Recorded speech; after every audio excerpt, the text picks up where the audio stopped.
Good day, planet Earth. Michael Litten, the last DJ, host of Ride the Vibe, broadcasting from the super cool, wicked awesome DRSTL studios right here in Roswell, Georgia.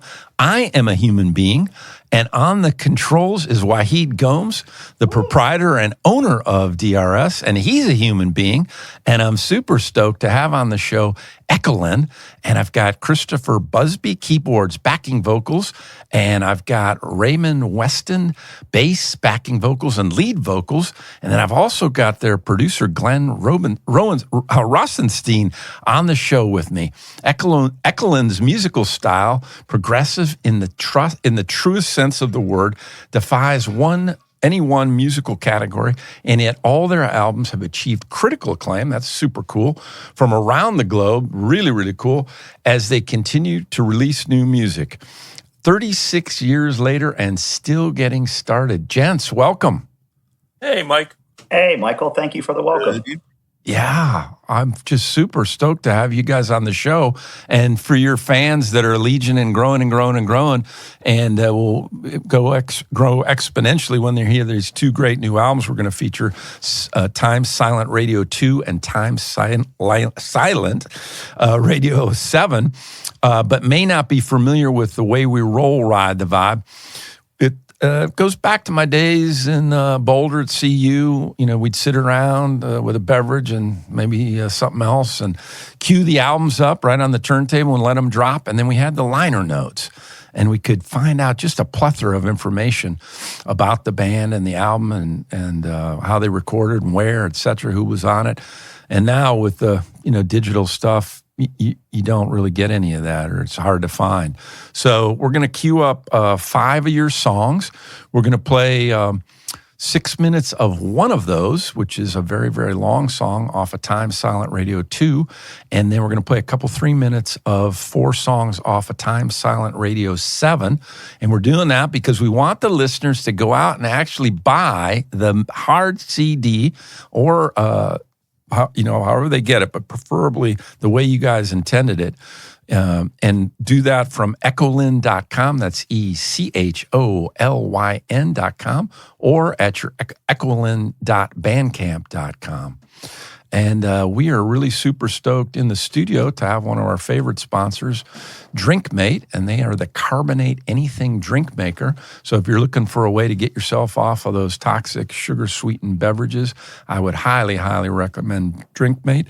And if you use the promo code RTV20, you'll get a 20% discount off your unit. So how about that? Well, guys, talk about how in the world and what's the key to staying together 36 years? And I'll throw it to any one of y'all. Well, we're friends first of all. First off. Yeah. And that makes it a lot easier. We're just like a brotherhood, really. Yeah. It's a musical family. Like, we trust and know each other so well that we don't just write songs together. We write songs. That's like the bonus part. Right. But we like each other's company. So we can sit around and listen to music, go out to dinner, hang out for a weekend, and knowing that we're going to always probably end up writing and making some music. At the end of the day, like Ray said, we're friends first. And the fact that we've been together for over 36 years at this point kind of speaks volumes to that. Many bands don't make it past year 5 or even year 10. How about 36 months? A lot of them.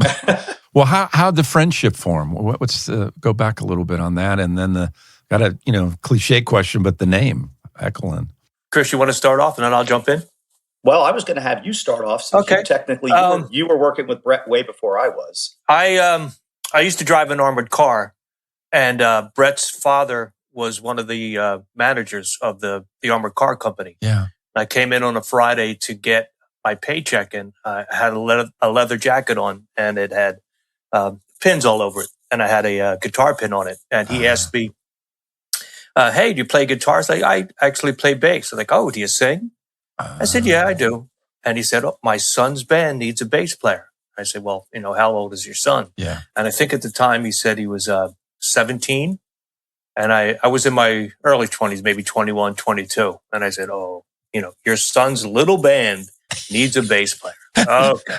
Yeah. So I blew it off for a couple of weeks, and he cornered me again. He said, "Look, I'm telling you, they have a couple of gigs coming up in October, and they need a bass player." So I came over, and I think when I walked into into where they were playing Starship Trooper, which was leagues above what I could play. So I was like, "Oh crap." Oh, interesting. These guys start good. That little 17-year-old.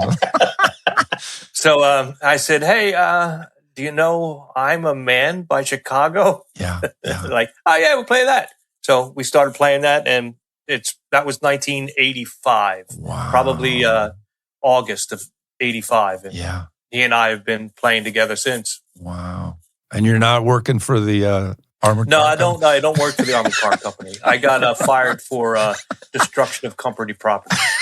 Oh, that sounds like how do you destroy an armored car? That sounds like no, I didn't. It wasn't an armored car. It was office equipment. Oh, I got you. Okay. I had and you're still playing. You're still playing. I threw a tantrum, and they fired me. You seem like a pretty mellow guy. Would you haven't just? I am now. After that experience. After I found death metal, I can calm down. And then, Christopher, how'd you hook up with this keyboard cat? So in 1989, I was working a job at the mall at a clothing store, and in walks, sure enough, Mr. Kull, Brett's dad.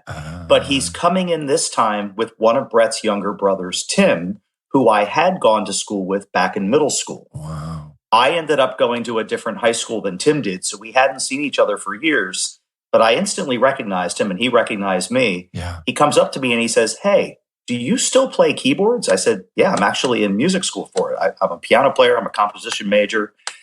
His brother, Tim, goes over to his dad and says, "Hey, this is Chris Buzby. I used to go to middle school with him. He's a really good piano player. Yeah. Doesn't Brett need a keyboard player for his band right now?" It's very similar to Ray's story. So serendipitous, Brett's dad comes over, gets my name, gets my number. I did the same thing Ray did. Brett called 3 or 4 times. I never returned his call because in my mind, I'm like, I have no idea who these people are, what this could turn into. But eventually I thought, okay, now I'm being rude. I should at least return the guy's call. Wow. And so, the irony was similar to Ray. Yeah. I was younger by 4 and 5 years to these guys. Yeah. So I was going over as a 19-year-old, hanging out with these 20-year-olds. Yeah. Yeah. And the silly story is, they're like, "Oh, do you know bands like Rush, or do you know bands like Genesis or Yes?" Yeah. And I kind of didn't. I was listening more to like Motley Crue and interesting. AC/DC. And I mean, I was a typical 80s teenager. Yes. And so I was being weaned on radio, rock, and hair bands, but I was classically trained in piano. Yeah. So we found common ground. Ray, I think if you remember, didn't we maybe play Subdivisions or something by Rush at one of our first? It was like my audition, I think. Wow. And then, of course, you know what, Chris? I wasn't there yet. I think it was just you, Brett, and Jesse, and Paul. Got it. Okay.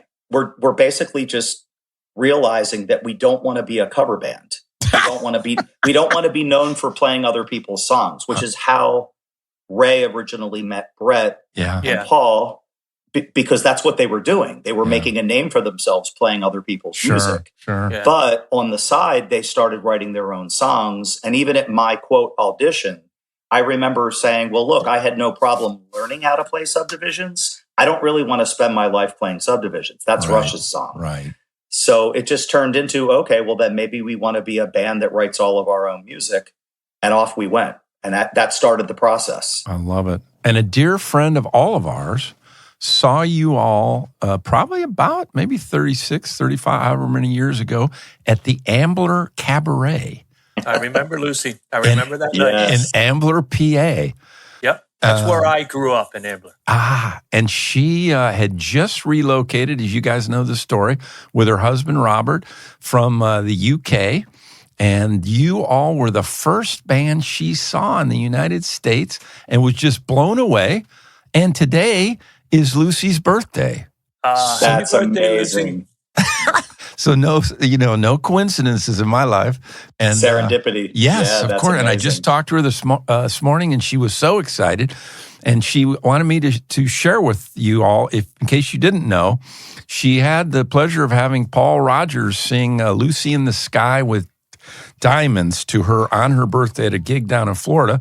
And he opened it up by saying, hey, man, we don't usually do covers because we got our own songs, but there's a special lady in the audience. So now this is me talking, not Lucy, but what are you all going to do for her on her birthday? I'm just going to say happy birthday. That's good enough. Lucy, that's all you get from echolyn. No, hey, it's me personally, Ray. Oh, you're just getting it from Ray. Just Ray. And then Chris will finish with, and many more. I love it. Perfect. Well, that's good. So just talk a little bit about how you all, how that came about in the Ambler Cafe. It was how far along on your run was that? Early on? Very early on? Yeah, that was very early on. It was actually, I don't want to say a talent show, but maybe it was a talent show. I think it was a competition. Yeah. Yeah, there you go. It was a competition. I think the grand prize was a Korg keyboard, Chris. Right, which we won. Oh, and, no way. The manager of the bar had the fix in. He really dug us for some reason. Yeah. And he had us win the contest. But that's a big prize. Yeah. That's a pretty hip prize. If you're a keyboard player. Yes, exactly. Exactly. And if you're not, you just sell it, right? So that was, and you guys were into your original music. You weren't doing covers then. Well, Ray, that was a mixture, right, Ray? I was going to say that. I think we didn't have enough covers. Didn't have enough. Yeah. I think we did something by Marillion. Yep. Incommunicado. Yeah, there you go. Wow. And maybe something from, I think everybody had to play, oh, Christ. What is there was a song, I pretty hard rocket song. I can't remember what it was. Oh, and all the bands had to play. All I ever wanted was to be with you, I think. All I ever No, that was a Santana song. That was something else. You didn't do any. You didn't do any Bad Company, did you? Play that song, and I think we kicked ass with it. Did you? I don't think we did any Bad Company. I think each person in the band brought one song that they liked that became a band cover. So we had 5 covers. Yeah. And then at that point, I think we had 4 or 5 originals. So we could basically play an hour. Like that's how much music we had. But it was enough for the competition because each band was only given a 50-minute time slot with a 10-minute changeover. And it was I guess, was it like Ray, elimination, I think is how it worked. So if you won the first night, then the best band that night came back to play the bands the next night. And then that band kept moving. And we went all the way to the end and won the keyboard. I love it. I love it. Very cool. Well, speaking of music, I think we ought to cue up, if Wahid's amenable, Water in Our Hands. Now, this is off your Time Silent Radio 2, and you guys have released 2 albums at the same time, Time Silent Radio 7 and Time Silent Radio 2. And on Time Silent Radio 2, you've just got 2 songs. I say just because Water in Our Hands is 29 minutes long. And we're going to just play the last 6 minutes. Again, y'all, we want you to go to echolyn.com or echolynbandcamp.com and buy the album, buy it the way they intended it, listen to it the way they recorded it and wanted it listened to. So Water in Our Hands, performed by human beings, no AI, and we will be right back, you all.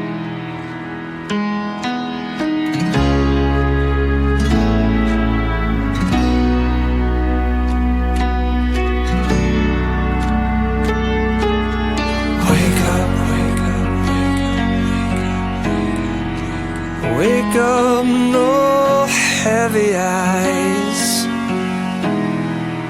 Everything hurts sometimes if you know how to care.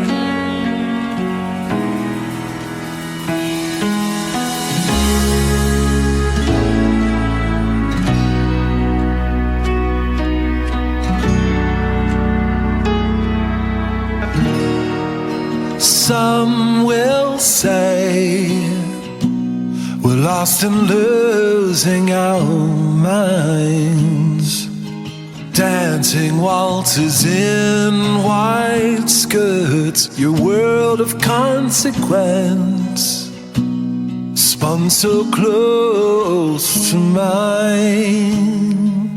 Oh, holy hell, the This place has crossed some infernal line, spinning in our towers in revolutionary holes, as everyone cries and dies at 67,000 miles per hour. We drink the same worried fate and spill against our broken present state.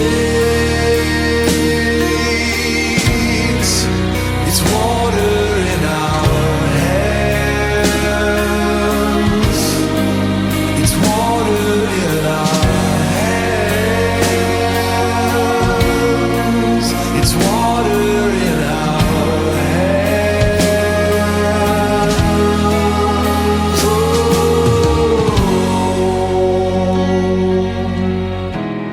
There was something you said, and it only made me cry. There was something we wanted to share. There's never any time, no.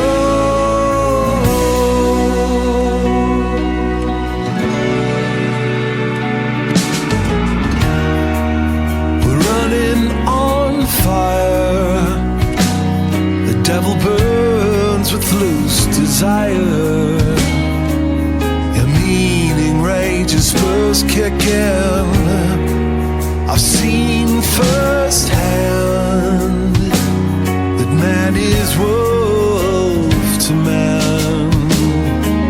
If you don't understand, then you've never been bitten by lover or friend. And some would say that life's an occupation of time, of dreams passing and dreams passing.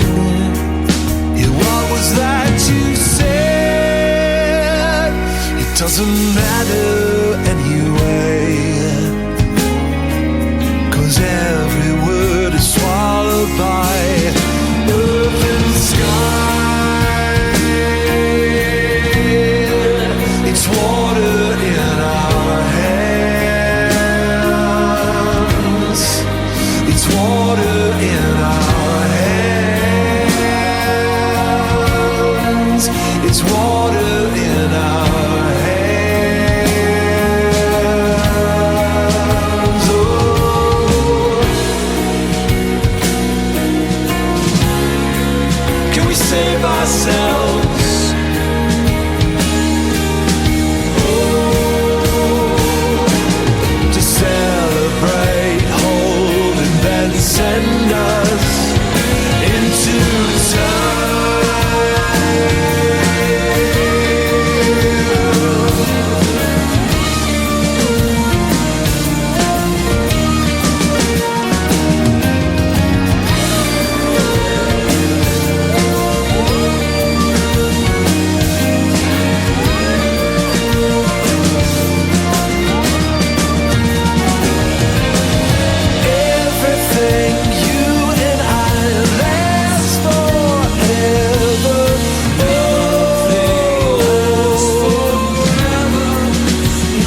back on Ride the Vibe with Michael Litten, the last DJ, playing that super cool song, Water in Our Hands, by the great band echolyn. And that is only the last 6 minutes, y'all.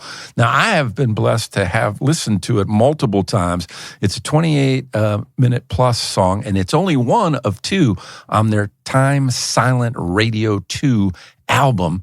So go out and buy it, echolyn.com or echolyn.bandcamp.com, and listen to it as they intended it to be listened to, because you're not going to probably get that on Spotify, I don't believe it, 28, 29 minutes. So y'all talk about how you were bold enough to, A, do an album rather than just a single, and B, how you had the confidence and the, 36 years of experience to put out an album with just 2 songs on it. I think the big thing for us is we're pretty fearless when it comes to writing music. Yeah. And we don't set any parameters or boundaries before we start a song. Yeah. So we do have 3.5, 4, and 5 minute songs, but we also have songs of the 7 to 10 to 15 to 20. In fact, in 2002, we wrote one 49-minute song called May. Yeah. And we released it as an album, one track. Yeah. And part of it just comes from the fact that when a song is taking you on its own journey to be written, we sort of aren't afraid of the fact that it could go way past what a DJ on a radio or even a person's attention span can handle.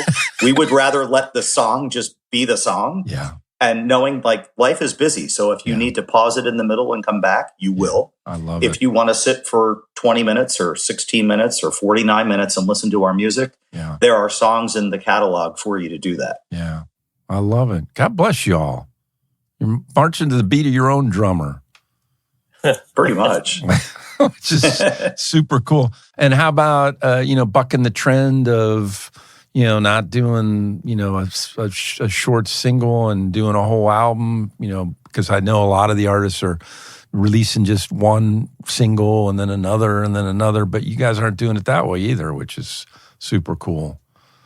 Just, again, that fearlessness. I mean, I'll jump in for a second if you want. Yes, absolutely, Ray. And I wish I were Ray. Oh, is this Glenn? Sorry, my bad, Glenn. And Glenn, introduce yourself, because let's talk about Glenn just for a minute. So your role in this. Well, it'll never take a minute. Well, no, right. You can take 28 minutes and 45 seconds, but why he's going to cut it. Well, yeah. Well, that's about the length of the last song that you were going to play. So yes, exactly. But yeah, my name's Glenn Rosenstein. I'm a producer and an engineer and a mixer. Yes. And I had the privilege of working with echolyn way back 33 years ago on As the World. And we reunited on these last 2 record releases that they did. And I will speak for Ray and Chris. It was one of the most fun times that I had. And I hopefully think that they had a great time working together again. But the upshot and the thing that drew me to wanting to work with them again, Mike, was that they have autonomy. Mm-hmm. And the world, in some ways, has changed thanklessly, and in some ways has changed thankfully. And in a way that has changed thankfully is the fact that these guys not only hold the purse strings, but they are completely autonomous in the way that they create. And for somebody like myself, it's a remarkable experience to not have to think about pleasing anyone other than Chris and Ray and Brett. Yeah. And, that kind of, it in some ways it narrows the scope, but in many, many other ways, it just widens out. What do you mean, Glenn, by narrows? How does it narrow the scope? And then, because you have 3 people and myself, in the case of these last 2 records, that are kind of setting, the trend. And of course, I defer to Ray and Chris and Brett, but we're all kind of throwing in input. And it's a whole other conversation, but with great A&R people and a great record label for support, great management, all of that, there also comes, great input. But I think Ray and Chris would agree that most of the time that does not happen. Yeah, right. Most of the time, the Correct. input is not necessarily well received. And in this, autonomous situation that we get to kind of work collectively, Chris, Ray, and Brett being the creators, myself being, more of a technician perhaps, and less of a creative entity. Mm-hmm. But it's a real, I think it's a blessing. And I was saying prior to the show today to Ray in particular, that they have grown by leaps and bounds. Mm-hmm. They're not reiterations of existing music from 33 years ago. Chris has really upped his game. Ray has really upped his game. Brett has remarkably, done. He's shifted gears into production as well as being a writer, et cetera, et cetera. So, I look at it and I think to myself, this band is doing stuff that is, from my perspective, far accelerated beyond where they were 33 years ago. And if I may go back to what you were asking earlier, Mike, I think that's a big reason why they have sustained for that. Sure. They're not turning out the same shit over and over again. Praise the Lord. Well, and Chris and Ray speak to, because, in your bio, you talk about your experience, and I guess we can mention them because you put it in the bio, Sony. So you've had the experience with the big label. Talk about the compare and contrast, tying into what Glenn's been talking about. With Sony, they kind of put the brakes on everything. We were a machine before we got signed. We were playing, promoting, just a machine with everything we did. Yeah. And as soon as we got signed, everything stopped. And we just waited and waited and waited. And, finally we did get a chance to work with Glenn and then head down to Nashville to do everything we did. Yeah. And then when it came time to go back and become the machine that we needed to be again to promote this album, they didn't have a clue on really how to promote us. Either they didn't have a clue or maybe they didn't really want to. Yeah. Was that it had to be such a crestfallen experience, because I imagine as a band, the kind of holy grail is get signed with a big label and then to have your kind of hopes dashed. That had to have been a shock, I bet, to the system. You now have this corporate cog in the wheel that everything you now want to do has to be green-lighted, signed off on, okayed. And all of a sudden, instead of just climbing into the back of a van and going and playing 15 shows in a month, it was like, well, no, you're a Sony recording artist. We don't do any shows till your album's out. But then they delayed the album by 9 months. So for 9 months, you're looking at each other like, do we just start writing the next album? Like, how does that work? Yeah. So it just made it frustrating and hard. The saving grace is that although we had a short band breakup, if you will, right after the Sony album, we found our way back to each other again in 2000. And I think that's because of the friendship piece, but also because when you have a chemistry with a group of people who can not only finish your sentences, but finish your chord progressions, finish your melodies, you just start to learn to trust that I'm going to be a way better musician when I'm in the room with these guys. And we've all gone and made music with other people, but the best, happiest place we know how to make art and how to be ourselves is in a room with echolyn. I love and that just kind of answers why we're still doing this. And Glenn said it too. We're not beholden to anyone or anything. We're just beholden to writing good songs and making good art and good music that hopefully outlives us. I always share with my students, there's a lot of famous musicians who died unknown and then their music got popular after they were gone. Amen to that. And you sometimes have to think bigger than that. Like, this is bigger than me and who I am. This is just, I'm leaving my mark on the universe. And maybe someday someone will find this album 100 years from now or a song 100 years from now and go, what the heck is this? Yeah, I love it. And that's okay. That's what great art should be. It should be something that outlives the human existence. I love it. Well, speaking of that, you queued that up very nicely, Mr. Christopher. Let's cue up Radio Waves, if we could, y'all. And this song is the first song off of Time Silent Radio 7, which was released at the same time as Time Silent Radio 2. And we're only going to play 3 minutes, again, for the same reasons we talked about earlier. We want you to go to echolyn.com or echolyn.bandcamp.com and actually buy the thing. And y'all, is it in vinyl? I didn't even notice. No, not yet. Okay. All right. Well, when we come back, I want to talk about that trend and whether you see that as viable or et cetera, et cetera. So let's, Wahid, if we could, cue up Radio Waves from Time Silent Radio 7.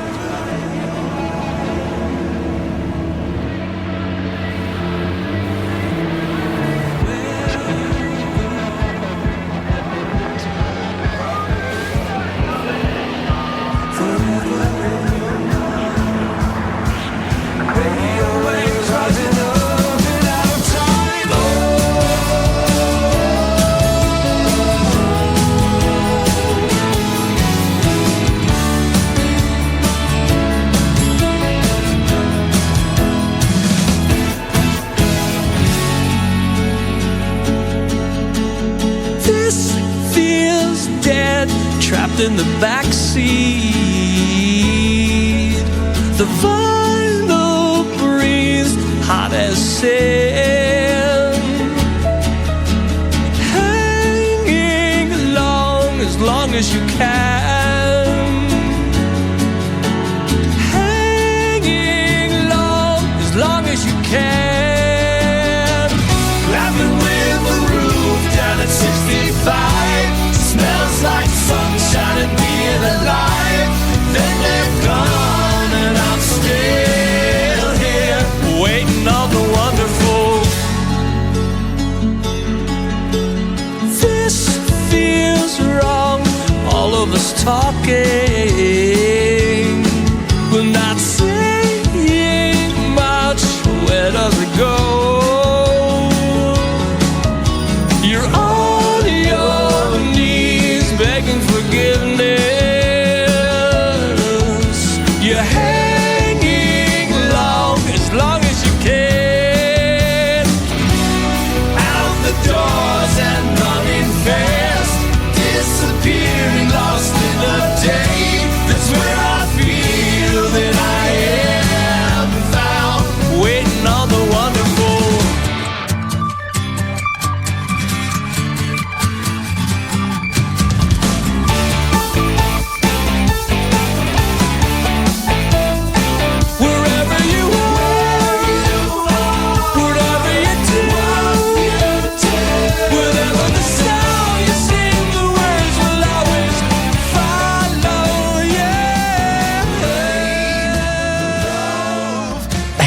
Radio Waves off of Time Silent Radio 7 with echolyn's two new releases, but that's the second release. And I'm having a great conversation with Christopher Buzby, Raymond Weston, and the producer and engineer Glenn Rosenstein. So gents, talk about that song, talk about releasing the two albums together, the volume of music, how that came about, and the name Time Silent Radio 7, the name echolyn, just all those things. Run with that one, Ray. You got this. All right, I'll go back to the origin of the name, I should say. Yeah. When Brett and I were in that cover band, Narcissus, we were in it from like 85 to 89, and we had broken up. And I think Brett had restarted the band with a guy named Jesse Reyes, who was on the few songs on the first album. Okay. And with a guy named JJ on drums. And he had just wanted something to represent his band, echolyn. It doesn't mean anything. It means the music. Yeah. So when you think of the word echolyn, you just think of the band. There's no other connotations or meanings to it. Yeah. Very cool. And then how about Time Silent Radio 7 and 2 and how you came to release them both at the same time and, the volume of music on both because, there's a lot of music there. Yeah, the big setback for all of us, it was a worldwide setback, was the COVID pandemic. Right. So we had started writing songs for a new album and then the shutdown happened. Yeah. And being in different states, I'm in Delaware, Brett and Ray are in Pennsylvania. Jordan is out in Nashville. We followed all the rules of not crossing state lines. We tried to do things virtually. Yeah. For us, we just kept writing music. So by the time we got to the other side of the pandemic and the world had opened itself back up, we were sitting on 92 minutes of new music. And it was like, okay. So other bands that give their eye teeth to have like 9 minutes of new Exactly. And so we actually talked about maybe just putting out one album and sitting on some of it. But that's not who we are. Right, like at the same time, the fact that we had these two longer songs, Time Has No Place, which is almost 17, and then the aforementioned Water in Our Hands, which is almost 29. That's when we started playing around with, well, what would it look like to release an album of 7 shorter songs and then another album of 2 longer songs, which both basically clock in at 45 minutes, which to us is actually a short album because all of our earlier albums tend to be between 60 and 70, unless, of course, it's that 49-minute song album, May. But, and then the title, gosh, Ray, we went back and forth trying to think of names for it. Yeah. And I think, was it Brett that came up with Time Radio Silence or something? Yes. And I just instantly said, well, wait a minute, flip the last 2, do Time Silent Radio. And at first it was like, that doesn't make any sense. And then at the same time, it's like, it makes all the sense in the world. Because it ties to the lyrics of several of the songs on the album. Time Has No Place, Radio Waves. So I love it. I love it. Well, we are going to take just a short break to support a sponsor near and dear to my heart, Foundation for Premature Infants. And then we're going to be right back, talk more stuff, Time Silent Radio 2 and 7, all things echolyn, and play a little Boulders on the Hill, a little On the Blur, On the Blur, and Tiny Star. But we'll be right back, y'all. The number of premature infants born in the United States each year, 380,000. That's 9.8% of the total births in the U.S. The Foundation for Premature Infants' mission is to advocate for the right of all premature infants to be cared for in a developmentally supportive and age-appropriate manner. Our vision is to ensure that Premature Infants' Bill of Rights is the standard of care for all babies born prematurely, 24 hours per day, 365 days per year, on all shifts, in every neonatal intensive care unit throughout the world. Please consider making a donation by visiting us on Facebook, Foundation for Premature Infants, or at our website, foundationforprematureinfants.org. You are back on Ride the Vibe. Michael Litten, a human being, broadcasting from DRS ATL, and my friend Wahid Gomes on the controls, doing all the technology, bringing these 3 cats in from all over the country. And for those of you musicians out there that are looking for a way to make music while you sleep, and who wouldn't want to do that, and money. No, let's do it again. Let's do it, because make money while you sleep. What did I say? Make music while you sleep. It's okay. Let's do it again. All right. Boy. And I'm only having water, y'all. I'm really struggling tonight. I think I might be past my bedtime. Make money while you sleep. You ready? Am I ready? Make money while you sleep. Why, he's got a super cool Verde Music publishing group, Sync licensing. I don't know anything about that. I can barely spell sync. I can barely speak my own name here tonight or today. But at any rate, super cool to have Christopher Buzby, keyboards, backing vocals, and Raymond Weston, bass, lead vocals and backing vocals, and then their producer extraordinaire and engineer Glenn Rosenstein on the call with me. So cool, guys. Welcome back, and talk about, we touched on it just a little bit, but no vinyl out yet. What are your thoughts on vinyl, and is that in your future? We love the format. We actually have 2 albums that recently came out, 2012 and 2015. Yeah. They both came out on limited edition vinyl, 500 copies. Yeah. They sold out. Yeah. The big challenge is when you're releasing this amount of music, can you safely get it onto sides of vinyl without losing the integrity of the sound? Because you can really safely put a good 20 minutes of music on a side of vinyl. Right. As soon as you start stretching it to 22, 25, 29 minutes, the quality starts to drop. And so with CDs, which we definitely still release CDs because we have fans worldwide that like to hold and own a physical CD. Amen to that. And also with Bandcamp, you have digital downloads, and we can do things in lossless and high-end quality. Yeah. Because people want their songs on their devices, right? They want to tether to their Apple CarPlay. So we just sort of held off on the vinyl for this release. Yeah. One, because it had been a few years since we released anything. And two, we wanted to get 92 minutes of music out to the world at the same time. Love it. I don't know how many sides of vinyl that would be, but I would say a lot. Yeah. Right. Yeah. So it's not be like a box set, wouldn't it? Kind of. Right. Exactly. Here's the box set of our new albums. You're right. Yep. Oh, I love that. So short answer is we have done it. Yeah. And it was very successful and very popular. But I think it's one of those things that we also have to keep an eye on our own musical prize. Right. This is a glorified hobby for us at this point. None of us do this full time. Right. We all have day jobs. So we are always making sure that the income we're making from doing music is being set aside to make the next album. I love it. And what's crazy, I don't know how many bands can say this, but we have always paid for our next album with our current album. Very cool. And that's an amazing feat for a band that's been together 36 years and only had a major label deal once for one album. God bless you. Going back to the major label deal, that had to have been kind of again, holy grail maybe for a band, and then your hopes are dashed a little bit because of the constraints, et cetera. But then coming out of that, it sounds like it freed you also from chasing that, that goal, and also recognizing how cool it was to not be tethered to that. Did I capture that at all? To be honest, I didn't mean to cut you off, Mike. Yeah. No. It did break us, Yeah.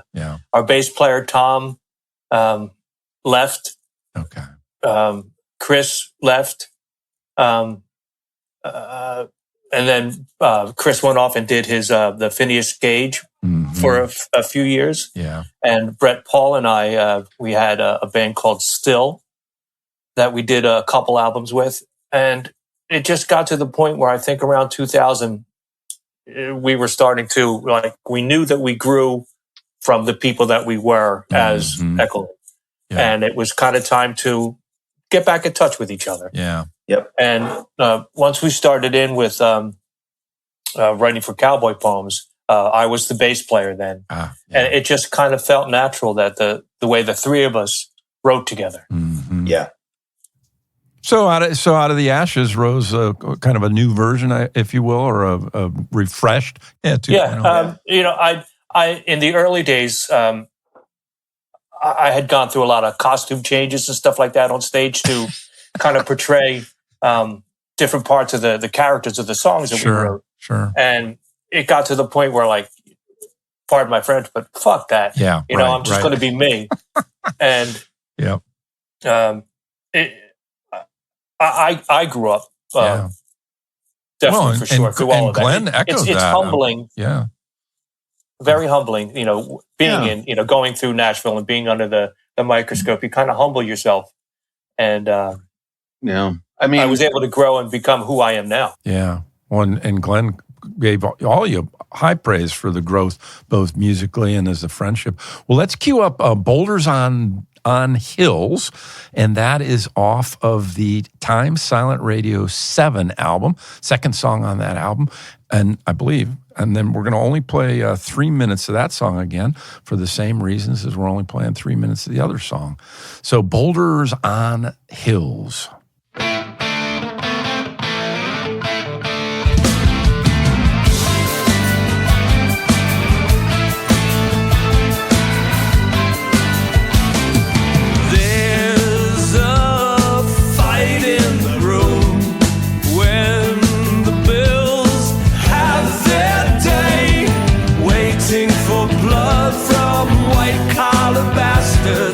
There's no more, there's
is Boulders on Hills off of Time Silent Radio 7. It's one of 2 new releases from echolyn. And how cool is that? What great music. And so stoked to have the gents, Christopher Buzby and Ray Weston and Glenn Rosenstein on the show. 36 years later and still getting started, y'all. Just talk about that song, if you would, and your writing process, your creative process, that sort of thing. Ray, you go first because we've lived it for so many years. I think the original name of that song was going to be Day of Bills. Yep, Day of Bills. And I know Brett and I were going back and forth. Both of us were kind of struggling at the time we were writing this, as far as just staying above water, paying our bills. Yeah. And at least lyrically, that's what that song is about. Just trying to pushing that boulder up the hill. So rather than boulders up hills, it's boulders on hills. So they could be going up or down, depending. Yes. You're either pushing it up or getting crushed by them. But Chris, you can speak better on the music. Well, the thing I love about our music is it always starts organically with one person. So whether it's Ray or Brett or myself, we're at home just fleshing through chords, melodies, combos of both. Yeah. We then put ourselves in the same room together, and that's when it turns into, okay, so is this an echolyn song, or is this something for someone's solo album? Once we embrace it as an echolyn song, then it turns into, well, is this a verse, a chorus, an intro, a guitar break? Like, we sort of turn the song upside down and say, okay, so is this a part we sing over? Is this a part we do a riff over or play a solo over?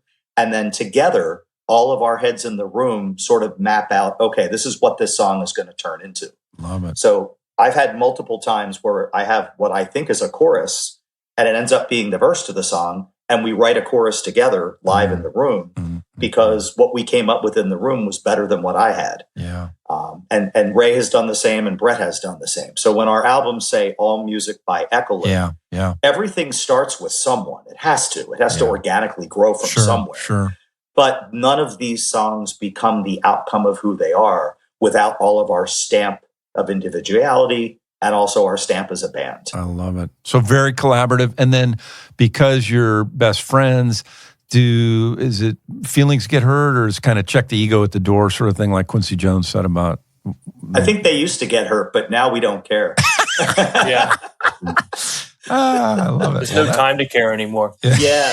Suck it up, buttercup. It's a dead-end street. Like, why are you getting upset over something that's going to be a great song? So to Glenn's point, as in your growth, that was an area of growth as well, as people and being able to not have thicker skin or whatever. Yeah. Glenn, you kind of lived it with us because when you met us, we had already written all the songs to As the World. And you were kind of on the outside looking in, trying to give us advice and perspective. And there were days I remember Glenn said, don't change a thing. It's great. And then there were other days Glenn was sort of like the sixth band member. He'd say, well, why don't you double this part here? Or why don't we shorten this section here? And sometimes we took his advice. And Glenn, you probably remember, sometimes we said, nah, we don't really like it that way. And it was cool. Yeah, totally. I mean, my recollection, Mike, of early days of echolyn was not bad at all. I mean, these guys, very, very different, very unusual from many other artists that I've worked with, because there was a cohesiveness to their philosophical, kind of point of view. And even though they all brought very different things to the game musically, which I think was an asset, that's a good thing. They were not all like-minded, but their way of communicating with each other, both musically and verbally, was something that still really actually stands out to me. Again, I've made literally hundreds of records, and here I am with these guys. Yeah. And the fact that the vibes, really were, everybody. I mean, if Mike, if you've been around the record making process, that there are moments where you've got to hunt down, the problem, and it's a no prisoners kind of moment. But that wasn't, the case. The narrative of these projects, both 30 3 years ago when I got involved, and then jumping ahead to about a year or two ago, these guys they treat each other really, really well, and there's a lot of real respect there, and there's fun. I mean, I think I've laughed harder with these guys than any other band that I've worked with.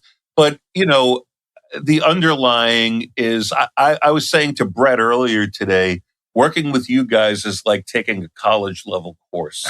Interesting. Yeah, interesting. And it's great. Professor Ray, man, I love it. And it sounds like advice you'd give to up and coming bands would be start with the friendship first and then build on that. That seems to be resonating loud and clear. I still think, I mean, not to go on and on, but Mike, I think it's rare. I think we're talking about it because it's rare. Right. These guys have worked in other situations other than echolyn, and maybe they see the same things that I do. But there's a certain cohesiveness, and I can't think of a better word than that, to their process that I really enjoy being a very small part of. I love it. Well, and so not cohesive, but Blur. Let's do On We Blur, and then hear about that if we could after we come back. On We Blur. 3 minutes, y'all.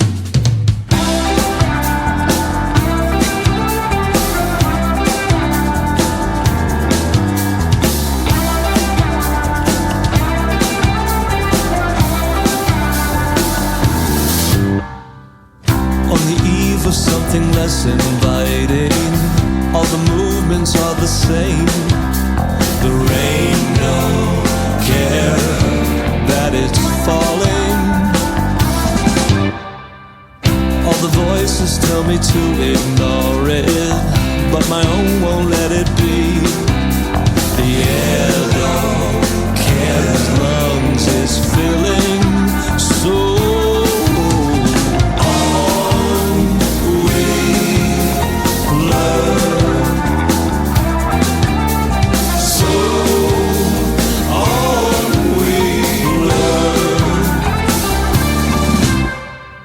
know how it ends before we move, my darling, so it gives us no surprise. The sun don't care, the skin is burning, so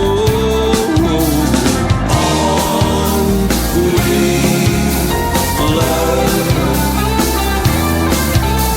So on we learn.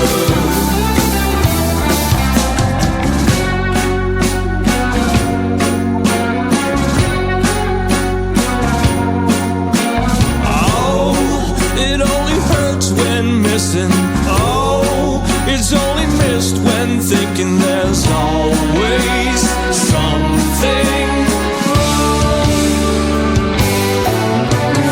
Oh, I only grind my teeth when dough is at its highest peak. There's always something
On We Blur by echolyn, and that is off of Time Silent Radio 7, one of the two releases that the fellas put out here just recently.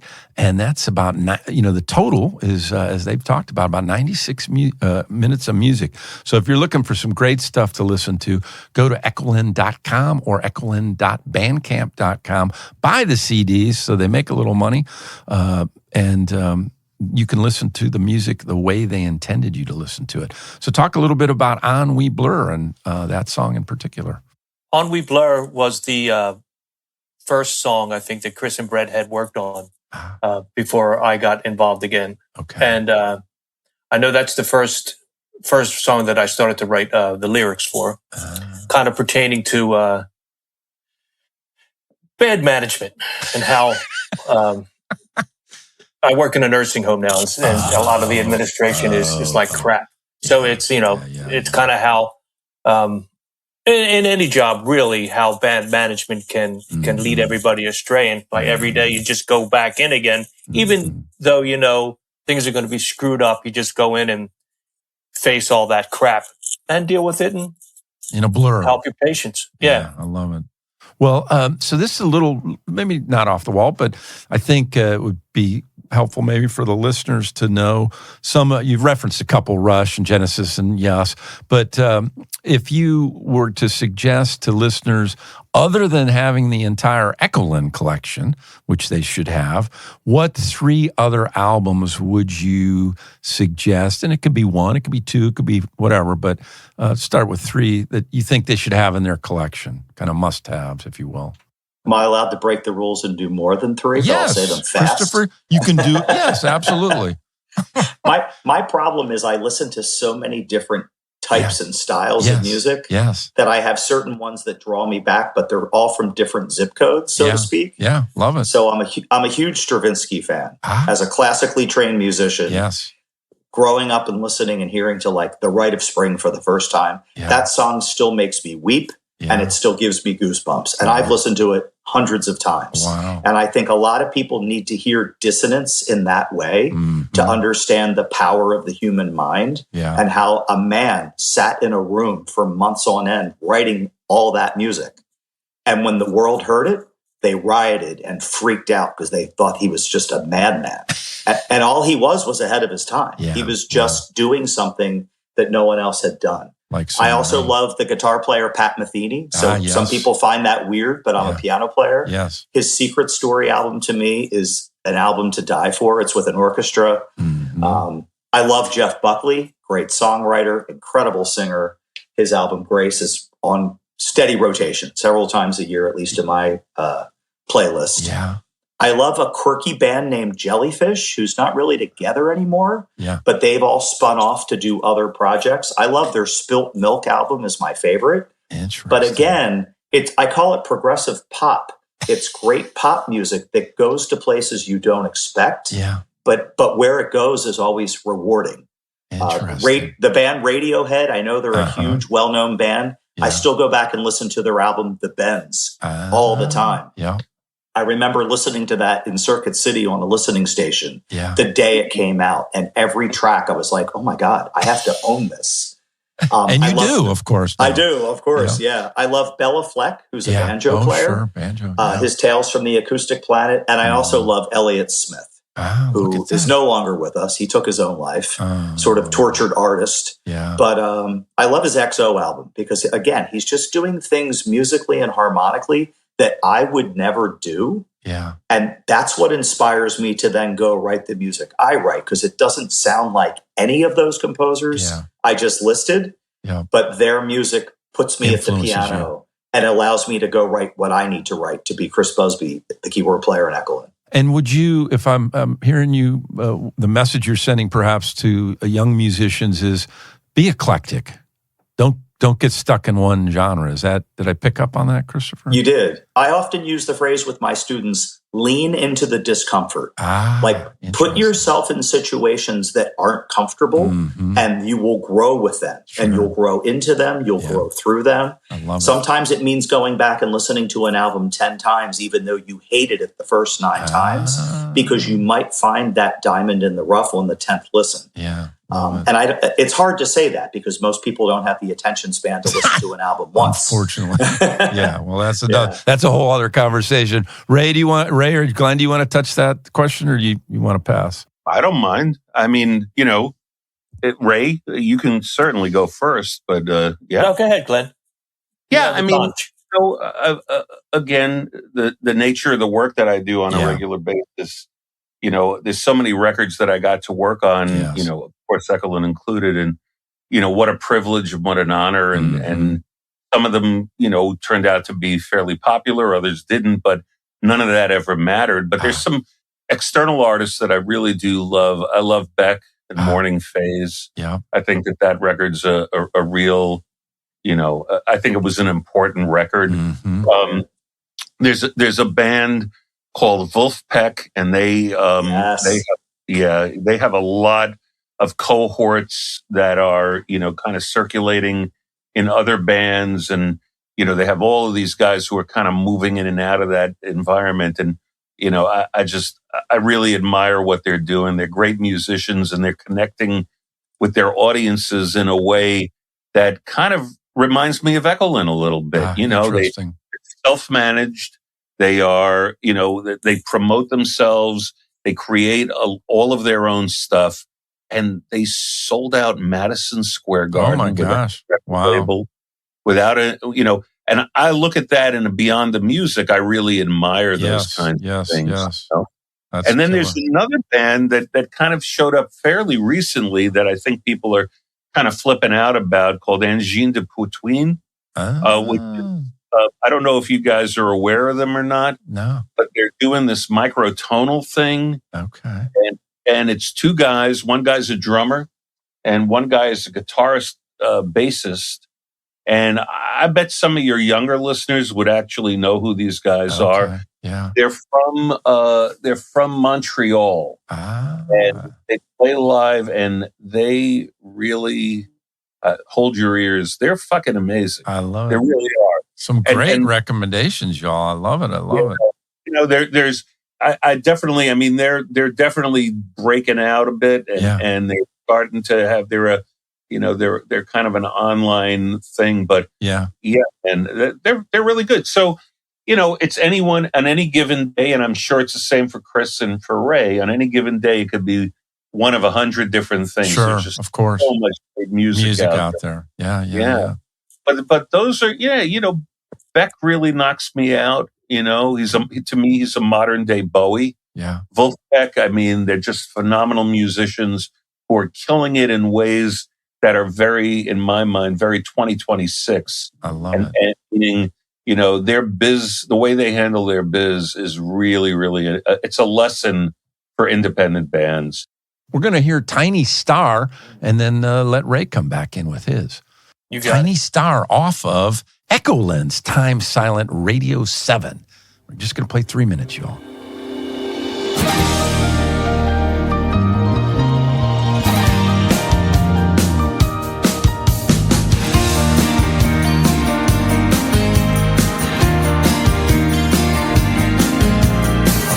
Say something more, but can't find the time between broken lines of common tales that burn across our sky.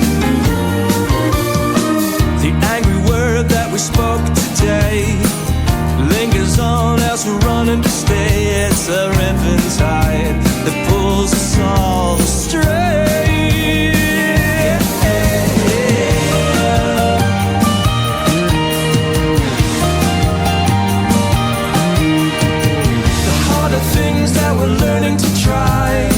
They're taking time as we're learning to fly. Are they worth the time? Are they worth the time we're giving? On high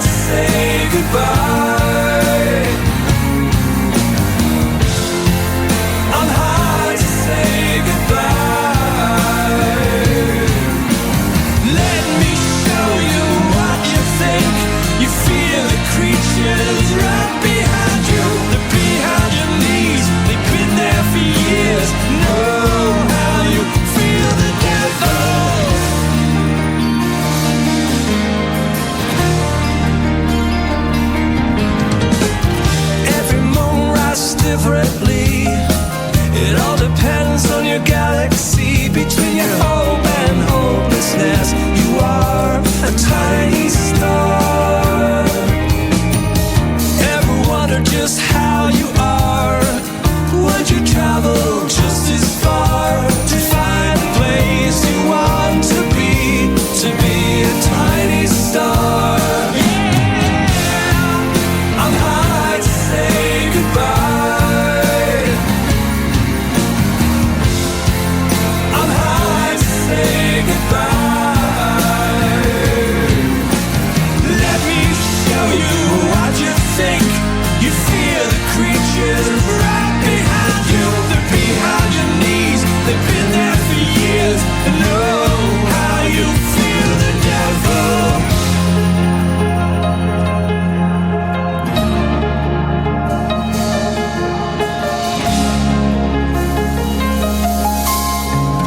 We don't really have to rise to find hell. We don't really have to rise to find hell. We're already here. We don't really have to rise to find hell. We don't really have to rise to find hell. We're already here. That was Tiny Star off of Echolyn's Time Silent Radio 7. Echolyn.com, echolynbandcamp.com. And talk about that song. I think, Christopher, there was something about Jordan's symbols or something. Did I get that right?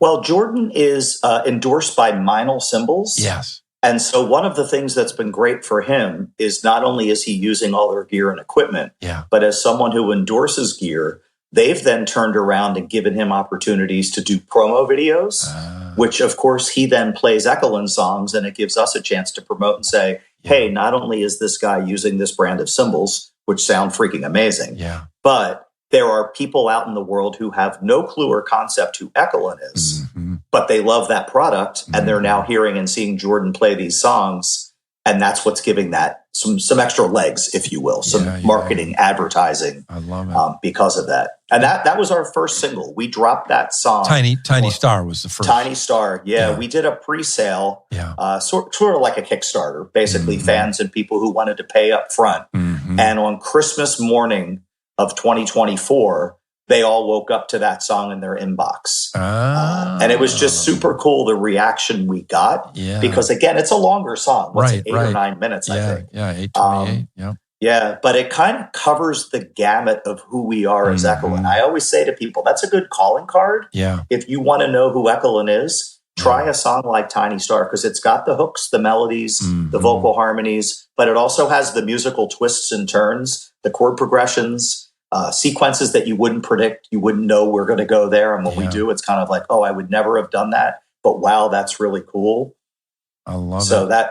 And we put it last on the album because it also kind of encapsulates those 7 songs. Beautiful, beautiful, beautiful. Well, the time has just flown by with great, great music and super conversation.